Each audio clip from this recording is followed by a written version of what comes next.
So there's a quote that's been circling around the internet for a few years regarding making music with samples and loops. And it goes like this. I thought using loops was cheating, so I programmed my own using samples. I then thought using samples was cheating, so I recorded real drums. I then thought that programming was cheating, so I learned to play drums for real. I then thought using bot drums was cheating, so I learned to make my own. I then thought using pre-made skins was cheating, so I killed a goat and skinned it. I then thought that was cheating too, so I grew my own goat from a baby goat. I also thought that was cheating, but I'm not sure where to go from there. I haven't made any music lately with the goat farming and all. That is exactly how I felt regarding music production for the better part of a decade. I felt that if I'm not playing the actual key progressions or if I'm not programming the drums, then it's inauthentic. I felt I had to do everything from seed to sow, and I'm sure a few of you have felt that way as well. We don't want to be exposed as frauds or imposters for our music capabilities or lack thereof. But what is it that makes us feel this way? And the answer is simple: ego. Now, full disclaimer, it's absolutely beneficial to have an understanding of basic music theory. It's beneficial knowing how to play chord progressions and how to sound design. However, at the end of the day, are we creating music for other producers or for the artists and the people? And that's a question only you can answer. But what I can tell you is not once did a client of mine say, hey, you took that hi-hat from a third page on Splice. Or hey, you stole that instrument from Arcade. It just never comes up. Now, what does come up is that beat in production is super dope, or I don't like that beat in production. That's it. At the end of the day, are you executing your vision sonically?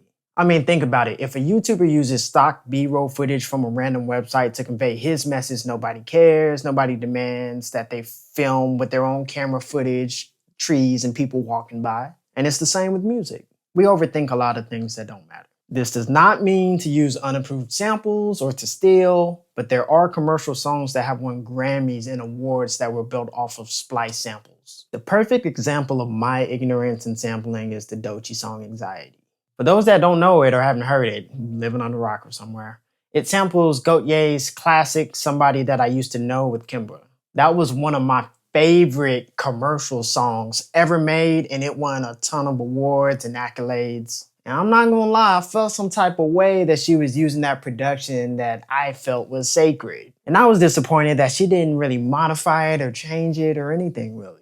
But due to my own ignorance, I didn't realize if I just dug a second layer deeper, I would have discovered that Somebody That I Used to Know samples 7 other songs. You heard that right. The song that people are mad at Doechii for sampling samples 7 songs itself. Say that 7 times fast. And it's brilliant how he was able to combine these elements, and that is a skill amongst itself. And what's wild is when you dig a little deeper into the irony, there is a clip of Prince saying everyone is sampling too much and we are sampling samples and it's getting out of hand. Sampling is getting to the point where it's out of hand too. And you pretty soon will be sampling the sample that was already sampled. I am a musician. I don't sample, you know. Speaking of sampling, what do you think of sampling? It's not for you, but what do you think about other people who do it, because everybody other than you practically is doing it? You know, I wouldn't know what to say about it. I can't have a real educated answer for that because I play, I guess. But then guess who announced the winner of the 55th Grammy Awards for Record of the Year? And following up that announcement with, I love this song. And the Grammy goes to... Oh, I love this song. Somebody That I Used to Know. Many years listening to this man's music growing up, and a big reason I was inspired to make music. So thank you. Yeah, that's right. Prince awards Gautier the Record of the Year for a song that samples 7 other songs. Beautiful irony indeed. As creators, our job is to get out of the way of the music.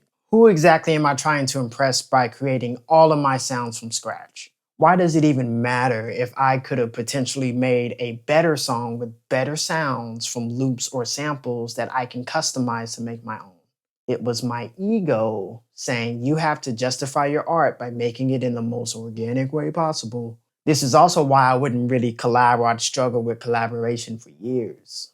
I was missing out on creative processes that would have eventually leveled up my production in general. But through the years, I've grown to appreciate producers like Dilla, Ninth Wonder, Alchemist, Ye, Ad-Lib, just as much as I do people who compose music from scratch. Nothing is new under the sun. Nothing. So just create what's inside your head, because at the end of the day, whether it's Prince, Goye, or Doechii, if the song slaps, it slaps. Tryna silence me, tryna silence me, tryna silence me. Somebody's watching me.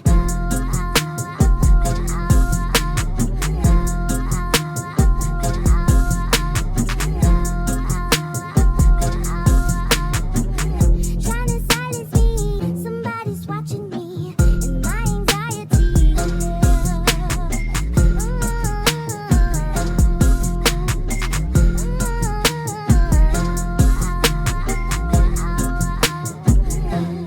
Thank you guys for watching, and until next time, peace.